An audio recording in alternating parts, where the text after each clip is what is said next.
All right, guys. Michael Hicks here with Mike Does, kicking off 2023 with a new video. Gonna do better about getting our videos posted. Gonna shoot for one a week. Gonna also shoot for a new podcast every week. It'll be posted here on YouTube and also Spotify and a few others as we figure that out. This first video, I sat down with my friends Levi Kelly, Mike Will Travel, and Hayden and Nikki with Journeymore. We sat down and talked about what makes the perfect vacation rental, what makes the property stand out, what amenities are needed, what makes a great host. And we went through and put that together in this video, and that's what we're going to show you this week. Going to those unique stays, what are some of the most unique things, and what really makes a property stand out? I think, like you said, being unique and different is it takes a lot of work and thought. And when you walk into a place, I think you can really tell by the architecture that they have, the furniture and decor, the amenities that they provide. I mean, there are so many options. So you can tell, like, when you walk into a place and a host has done kind of the bare minimum, and when you walk into a place like your properties and you're like, this is a piece of art and an experience to have that I'm walking away that I can't wait to come back or to tell other people about. Mm-hmm. So I think it's just like, I think you can tell pretty immediately when you walk onto a property. Yeah, and I think personally, thinking about the Sassafras Treehouse, something that we love is kind of hearing the history and like what it took to build the place. Sure. And so like a lot of the wainscoting, the door at the Sassafras Treehouse, like coming from historical places and kind of repurposing that, it just gives it a little bit of that extra specialness, I guess you could say. And it really makes it unique. And so kind of understanding that and knowing that. And then just the overall structure too. I mean, when you pull up to a place and it looks unlike anything that you've seen before, I mean, that automatically makes you feel like, okay, this is an experience. Mm-hmm. This isn't just a hotel, It's not me just staying the night somewhere because I needed to stop in. It's like you're actually creating something that you can't find anywhere else. And the Sassafras Treehouse is like that, and your container homes are like that too. They just provide a very unique feel that you can't really get anywhere else. And it makes you walk away feeling like, oh, this was so worth it. Right. Mm-hmm. What are the little things that stand out to you? I've seen the arcades, I've seen the pools, the cowboy pools, the Unimog. I mean, but what little details? Yes. Okay. So I'm very specific as personally what I like. So I enjoy when a host provides something that like I don't want to just bring along with me. For example, salt, pepper, spices, cream, and sugar, and coffee. Those and we were hosts, so we know that it obviously is an extra expense to keep up with those things, and your cleaners have to pay attention to, restocking those. But it's like, I usually, if I'm normally traveling, I don't think to bring those things. And then when I show up somewhere and they don't have them, I have to make an extra run to the grocery, which leaves less time at the actual place. And so just little things like that that are provided, I love it because I'm like, I don't have to leave. I don't have to go anywhere. We pack all of those because we've been to so many places. Like I would say like 50% provide it and 50% don't provide it. So those are like the little things that I personally enjoy. So, and I think when we're thinking of place to place, it's like, what is your goal with the property? Are you trying to create a luxurious experience, or are you trying to create like an adventure? And if you really lean into whatever you're really going for, I think that that's going to create an experience that's elevated above the rest. Mm-hmm. And so like we've been to properties that they have the land. They've got acres and acres of land.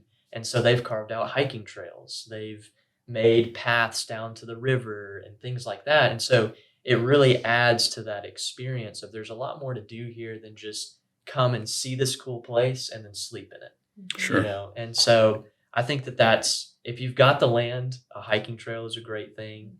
Obviously, if you can get land with an amazing view, that's obviously a great thing. And then there's kind of the classic things like a hot tub or a fire pit. And those are great. People love having those things because most people don't necessarily have that at home, especially like a hot tub. Yeah. And like kind of going back to what experience are you trying to provide? In Winston-Salem, North Carolina, we stayed at an 80s Airbnb, and the host name was Scott. He's amazing, and he's created probably one of the best all-inclusive experiences that we have been to at any Airbnb. Because as soon as you walk through the door, it's in his own house, but as soon as you walk through that back door into the bedroom, everything is all authentic from the 80s, like all the decorations. And So did they redecorate or did they just never remodel? So that's a funny question. That's a good question. And I think it's a little bit of both. Sure. But yeah, Yes. you walk in and I mean, it's just everything. And then the basement is obviously the arcade. And what makes that so impressive is it's the largest private arcade on the East Coast in the US. And so over 125 authentic golden age arcade games. And he really creates it as like, I want anybody to come and experience this and have fun. And so like all the games are on free play while you're there. So it's like you get to play and have fun. And so he's really made something that's for everybody, but he's really leaned into the experience that he wants to create. Sure. And I think that that's really important too. And then when I think of like a luxurious experience, probably the few that come to the top of my mind, like I love the Sassafras Treehouse that you guys have made. I think it's very simple, but it feels luxurious. Just you can tell just from the build of it, everything about it is just beautiful. And then like the Glass Treehouse in Banner Elk, North Carolina. That one is, I mean, the floors in the bathroom are heated. The king bed is one of the most comfortable that we've slept in. And it's got a heater and a cooling pad like in the bed. And so they really lean into like this is supposed to be luxury. So it's got to be better than your own Sure. home, you know? And so when you really lean into what you're going for, I think that takes things to the next level. Yeah. When you're looking at a place online that you're going to reach out to, what are you taking into account and maybe secretly judging or thinking about this that would make you say that's not for me or that is for me? Yeah, so I kind of put it through a few things. So I usually start the search, again, like location based. I'm definitely learning more about this. The best time of the year to go to certain parts of the country or to go to certain countries internationally. Like I went to the Midwest this past late March and April. I was like, oh, it's spring. You know, I'll be fine. There shouldn't be any snow or horrible idea. There was still snow in April. All the trees were still dead. I was like, really bad decision. So I've gotten I think much better now, like timing like fall foliage and going to places when they're warmer out and not freezing my butt off and stuff like that. So I started with the location. That's one thing I do, and I try to map out my content plan. Okay, how many videos do I need like minimum? Do I need like a quicker trip just to load up? Maybe do like 10 places or do 15. Or go crazy, like I'm going to Canada soon, for an example. I'm shooting about like 25 places there. I'm kind of going crazy. So yeah, it's like the location based, then the duration. And a big thing is then, kind of different unique categories. So I kind of want to have a nice diverse blend on my trips. And so off the top of my head, obviously the big ones are like container homes, tiny homes, A-frame cabins, tree houses, and I'll just call it like wacky/modern. There's a lot of ones I'll still shoot that are like, ultra modern, sleek, Scandinavian, or just like wacky. So then I try to, use the Airbnb filters, search in the areas. Okay, can I maybe do a fourth of the places be container homes, a fourth of them be tiny homes, a fourth of them be this, et cetera, et cetera. So I try to also kind of, sort out like by category, so have a nice like blend, because I don't want to become just like a pure tiny home channel or become a pure container. I want a nice, diverse blend. Reach more people. Brings in different types of audiences too, because a person who's like obsessed with container homes may not necessarily watch my tiny home video. That's okay, because I don't want to become just the container home guy. So doing stuff like that, and then the way I actually, go about like finding these places and kind of like narrowing it down and looking for them, really like two main ways. Honestly, one is just straight up Google search, like top, most unique Airbnbs in Georgia, most unique Airbnbs in Tennessee, etc. That there's always tons of blogs and websites that have these lists of, top 10, top 20 places. That helps immensely. And then Airbnb very recently, I don't know, 2-3 months ago, came out with these new categories, which helped my job immensely because now they have even more specific, unique categories. They have like the OMG category, which is like the most unique of the unique. They have tiny homes, they have container homes. That also makes my life like way easier. And it comes down to basically batching the content together and then obviously making sure it's a good place. Do they have high quality photos? That's like a non-negotiable. Like no iPhone pictures. You can tell. I know it's very half a second. I can tell if it's taken on an iPhone or a professional photo. It's very clear to me. So obviously professional photos, good reviews, and also this is the other big thing.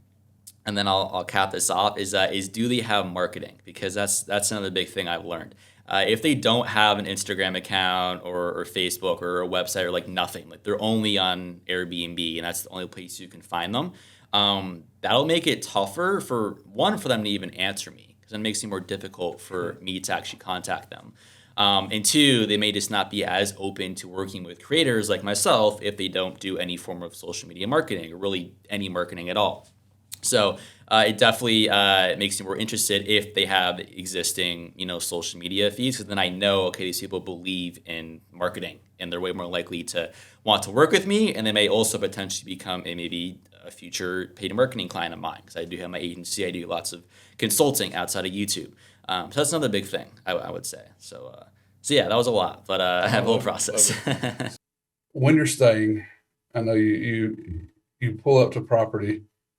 Do you pull up to properties? I know you did one where it was a mansion or listed as a mansion and it ended up not being what you thought it was going to be. Yeah. Does that happen a lot? I mean, is it maybe item not as described, or you're seeing something that I know you're getting the highlights when people send them to you. Yeah. But do you pull up and you're like, oh man, this is not going to shoot well, or this is not Yeah. this is not what our viewers want to see. That definitely does happen. Yeah. The one you're talking about was the worst example. And that was luckily one of my first ever videos. And yeah, advertised as a mansion. You pull up though, there's like the grass is up to my knees, the boards, there's like wood paneling on the back on the house that's like falling off, paint scuffs everywhere. It literally was a party house and it looked like somebody just partied there that night. And So partied the night before. yeah. And I paid for that place. So I'm like, I'm just going to, hate on it kind of on this video for fun, just see what happens. But ever since then, no experience that bad. Sometimes, yeah, you pull up on the property and, I only see a couple photos sometimes. And I'm like, wow, there's actually a lot. This might be a little tough to talk about. But a lot of it is like with the small details that you don't see on camera that can kind of get passed by. But no, overall, all the spots I've been to, I would suggest for people to go stay at. It's just, some are better than others. And my experience with them definitely can reflect that. Like I stayed at one this up in northern Minnesota a couple weeks ago. The toilet was outside and it was just a hole in the ground. And the shower, what they did, they didn't have any running water either. So what you had to do, they collect rainwater on the property and you would take this bucket with like a spigot and you would hang it up in the shower and you just fill the bucket up with water and have that fall on you. But that place was one of my favorite this year I've stayed. So it's truly just about the experience you have at the properties. Yeah, I think if you have good expectations going in and that, okay, there's no running water, you have an outhouse or a privy. Yeah. And you're going to be taking a shower with rainwater that's collected and you're wanting to experience that, so be it. Yeah. I think, you get upset guests when they don't read the description. They book a place Yeah. and then they get somewhere and they're like, can't believe this place doesn't even have running water. I mean, Yeah. it's like, but talking about running water and amenities, what are the must-have amenities and the everything, the essentials that you need when you Yes. stay. Must have amenity. I think location is key. What kind of view do you got? Are you located in the woods, private? Are you on the river, which is beautiful? And are you maximizing that river by building the deck out and having guests enjoy that? That is my most important thing. I've never stayed in one that's like in the city or anything like that unless I needed to. I'm always wanting to get away, enjoy the beautiful nature, because who knows 50 years from now how much nature is What going to be we'll have left, gone. yeah. Exactly. So, and it's always a great reset. I like to, like that spot I was just talking about. That was it was just so good because I had to snap out of my daily routine with everything I was doing there. And it was just nice. And there was no Wi-Fi. And when I was there, the cell phone tower got hit by a car or something, and the entire service for like 3-hour radius was gone. So I was just no service, no Wi-Fi, nothing. And I just enjoyed that. Pretty So good, isn't it? yeah. But the amenities, I definitely enjoy where they're located. I would say that's important. Okay. And the bed. Do they have the right people in place for their Airbnb? Like, if they have one Airbnb, I think they can do it all. So if they're doing a good job at cleaning, at responding to the guests, then that's great. But sometimes a lot of people have multiple spots and they have a team of cleaners, a team of social media people, a team of whatever it may be. So if they have good cleaners, good people online, then the guest, I think, will definitely enjoy that. Cleaners are the most important to me. Sometimes I come to a place and it looks like the place wasn't cleaned that well. And I'm like, man, it's not on the host, it's on the cleaners that they hired. So Well, which is on the host.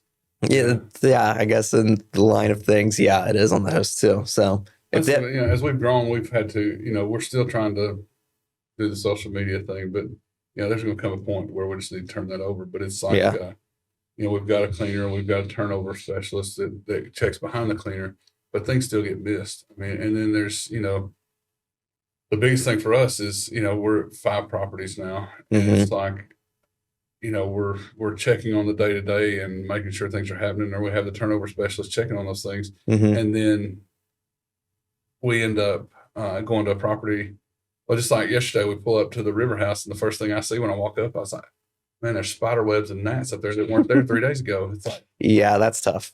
so, then you're like, man, I wish the turnover specialist had said something to where, I can get a ladder and go over there and take care of it. Yeah. Or send somebody to take care of it. But yeah, it's a constant communication, and cleaning is key. And it's hard to stay on top of it. I mean, it's Yes. constant. If they're not noticing those things and you're not finding out about it, and you don't know to take care of it, then you end up with a negative review because somebody Yeah. pulls up and sees something. It's like, Yeah. So I just had recently, it was like a 4 p.m. check-in, which is kind of late to begin with. It was like 3:40. And then I got a message saying that the cleaners are still cleaning. I'm going to have to check in an hour late. I'm thinking, oh my goodness. Like if I was just, I don't really care. But if it was just like a normal guest, that would have been, I imagine, really upsetting.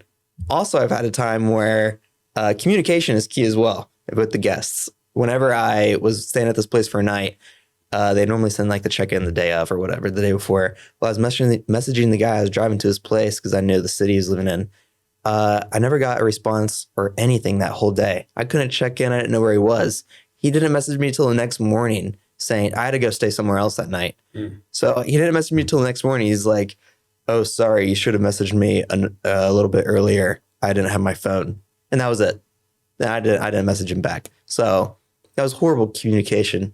That was the worst. So for me, like, man, I'm like, this is Levi Kelly. I don't want to bug him, I don't want so it's like, we're not booking on platform. So it's just back and forth. So it's like, okay, and then, you're like, hey, can you send me the address or the checking instructions? I'm like, here's the address, So then, it's like, okay, copy and paste, and then text and send, so, but I guess we have a relationship now at this point to where we can text casually and, but yeah, I think communication between the guests and the host, and then, the host, to me, even after that experience, when the guest leaves feedback, and especially if that feedback's negative, how the host is replying to it online, that says a lot about the host, because I've seen some hosts go off the deep end on Really? feedback. It is just insane, the things that they say. Oh, did they blame like the guests and get in like a little fight? Yeah, it's like, another entitled Karen because they're You know. Why would you put that on the public I know, Airbnb? it's like that just makes you look worse than they already did. So, you know, kill them with kindness and do it that way. Wow. But, yeah, there's some crazy things, especially on these Airbnb forums.